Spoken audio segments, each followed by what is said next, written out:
Good day, guys. I have the MV new gen Triton here.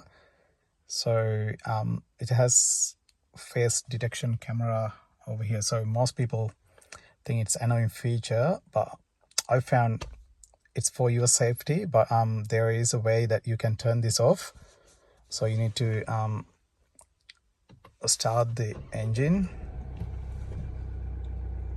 So wait for system boot up. Use the menu button here. Go to driver assistance. On here, go to driver monitor system, and you can turn that off. So that's easy function. So then the driver monitoring system will be deactivated and no longer in use. Thanks for watching, guys.